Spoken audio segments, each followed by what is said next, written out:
Hi అండి, అందరికీ నమస్కారం. ఇది నక్కపల్లి జంక్షన్ నుంచి అడ్డు రోడ్డు జంక్షన్ అండి. ఇది రేవుపోలవరం వెళ్ళే రోడ్డు. నేను ఇప్పుడు చూపిస్తున్నటువంటిది రేవుపోలవరం వెళ్ళే రూటు. ఇది తిమ్మాపురం జంక్షన్ అండి. తిమ్మాపురం అంటే అడ్డు రోడ్డు జంక్షను. ఆ బ్రిడ్జి కింద నుంచి వెళ్ళే రూటు నర్సీపట్నం రోడ్ అండి. ఇదేనండి అడ్డు రోడ్డు జంక్షను. చూసారా ఎంత బిజీగా ఉందో. ఈ జంక్షన్ దాటిన వెంటనే కొరుపోలు గ్రామం వస్తుందండి. కొరుపోలు తర్వాత ఇప్పుడు మన సైట్లో ఉన్నాం చూడండి.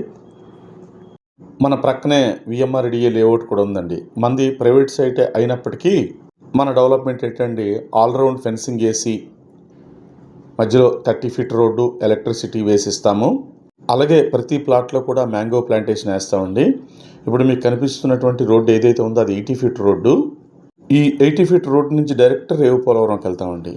ఇప్పుడు వచ్చేటప్పటికి మన సైట్లో డెవలప్మెంట్ విషయం మాత్రం క్లియర్గా చెప్పడానికి గల కారణం ఏంటంటే, పక్కనే విఎంఆర్డిఏ లేఅవుట్ ఏదైతే ఉందో దానిలాగే ఇంచుమించుగా డెవలప్మెంట్ చేయడానికి ప్లాన్ చేస్తున్నాం.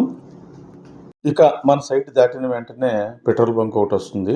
నెక్స్ట్ దాటిన వెంటనే గుడివాడ విలేజు, తర్వాత చాలా విలేజులు ఉన్నాయండి. ఇక్కడ వచ్చేటప్పటికి ఇదంతా మన సైట్ దాటిన వెంటనే వచ్చినటువంటి విలేజు. ఇదిగోండి, ఇక్కడ మన సైట్ నుంచి 3 కిలోమీటర్లు రేవుపోలవరం రోడ్ అండి. రైట్కి కట్ అయితే రేవుపోలవరం అండి. ఇప్పుడు మీరు చూస్తున్నటువంటిది మాధవస్వామి టెంపుల్ అండి. రేవుపోలవరంకి వచ్చిన వెంటనే మాధవస్వామి టెంపుల్ చూస్తూ ఉంటారు. ఈ పరిసర ప్రాంతాల్లో చాలా షూటింగ్స్ ఎక్కువ జరుగుతూ ఉంటాయండి. చాలా షూటింగ్స్ అయితే జరుగుతుంటాయి. ఈ మాధవస్వామి టెంపుల్లో చాలా షూటింగ్స్ అయితే జరిగినాయి. అలాగే మన విశాఖపట్నంలో ఉన్నటువంటి ఈ కైలాసగిరి ఏదైతే ఉందో శివపార్వతులు, ఇక్కడ కూడా సేమ్ అలాగే ఉంటారండి, సేమ్ టు సేమ్. అలాగే మీరు ఈ బ్రిడ్జ్ అయితే కనబడుతుంది చూసారా, తునిలో ఏదడం బ్రిడ్జి అని, ఏదడంలో కూడా ఒకటి ఉందండి బ్రిడ్జి. ఇలాంటి బ్రిడ్జి సేమ్. అక్కడ కూడా షూటింగ్స్ ఎక్కువ జరుగుతూ ఉంటాయి. ఇక్కడ కూడా ఎక్కువ షూటింగ్స్ అవి జరుగుతూ ఉంటాయి. అందుకని మీరు ఈ సైటు